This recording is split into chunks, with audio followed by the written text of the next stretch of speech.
नमस्कार, news nation के digital platform पर आप सभी का स्वागत है। मैं हूं आपके साथ अमृता गर्ग और बात करेंगे बिहार चुनाव को लेकर।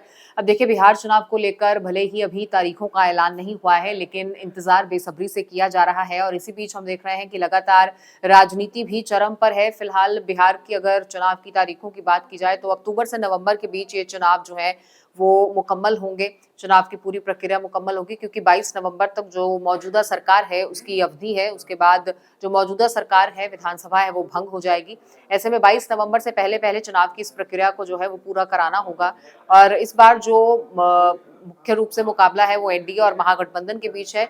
और अगर दूसरी तरफ प्रशांत किशोर की पार्टी जनसुराज पार्टी को देखा जाए तो वो भी एक भूमिका निभाती हुई नजर आती है। ऐसा लगता है कि एक त्रिकोण देने की कोशिश जरूर की जा रही है, लेकिन अभी उस तरीके से अगर देखा जाए तो फिलहाल उतना आधार इस पार्टी का नहीं बन पाया है। लेकिन दूसरी तरफ अगर बात की जाए गतिविधियों को लेकर तो जाहिर तौर पर रोज नई नई ऐसी गतिविधियां हो रही हैं और कई ऐसे मुद्दे हैं जैसे कि वोट चोरी का मामला है, करप्शन का मामला है, जंगल राज का मामला है, युवाओं को रोजगार का मामला है। और बिहार में ये तमाम मुद्दे जो हैं वो लगातार उठाए जा रहे हैं। और इसी बीच लगातार तेजस्वी यादव की तरफ से ये कहा जाता रहा है कि उनके प्रेशर के चलते जो बिहार सरकार है वो तमाम ऐलान कर रही है, उनका दबाव है।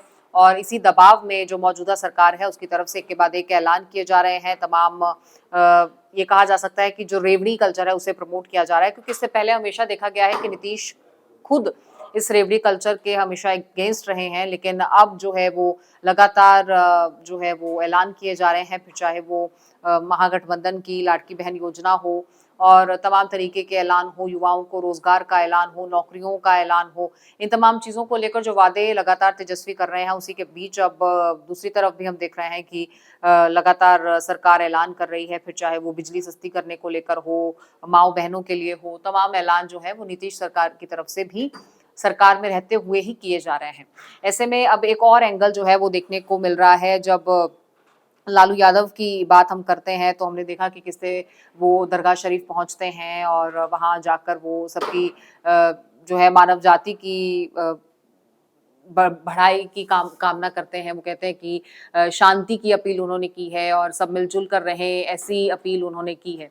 और इससे पहले पिंडदान की भी तस्वीरें जो है वो सामने आई थी। गया जी पहुंचे थे, बिहार पहुंचे थे और वहां जाकर भी उन्होंने जो है वो पिंडदान किया। उस दौरान ये भी बयान जो है वो सत्ता पक्ष की तरफ से आए कि अब तो सरकार इनका पिंडदान करेगी।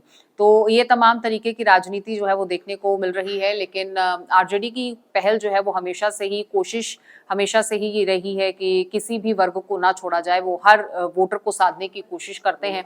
अब चाहे इसमें अगर गया की तस्वीरों को देखा जाए तो लगातार ये कहा जा रहा है कि वो एनडीए के वोटर्स को जो है वो साधने की कोशिश कर रहे हैं। वहीं वो दूसरे गुट की जो वोटिंग है उसे भी जो है वो साधने की कोशिशें करते रहते हैं। और लगातार वो सीएम कैंडिडेट के तौर पर तेजस्वी को जो है वो मुखर रूप से प्रमोट कर रहे हैं, क्योंकि हम कांग्रेस की तरफ से भी देख रहे हैं कि इस पर बहुत ज्यादा सहमति नहीं जो है वो जताई जा रही है, या कांग्रेस मुखर तौर पर तेजस्वी को एक मुख्यमंत्री चेहरा जो है वो नहीं आगे प्रोजेक्ट कर रही है। तो ऐसे में बार बार लालू प्रसाद यादव का आगे आना और इस तरीके की तमाम योजनाओं का हिस्सा रहना, इस तरीके की तमाम रणनीतियों का हिस्सा रहना, कभी गया जी में पहुंचना तो कभी दरगाह शरीफ पहुंचकर चादर चढ़ाना, वहां पर पहुंचकर वो उसके मौके पर जो है वो मानवता की भलाई की कामना करते हैं।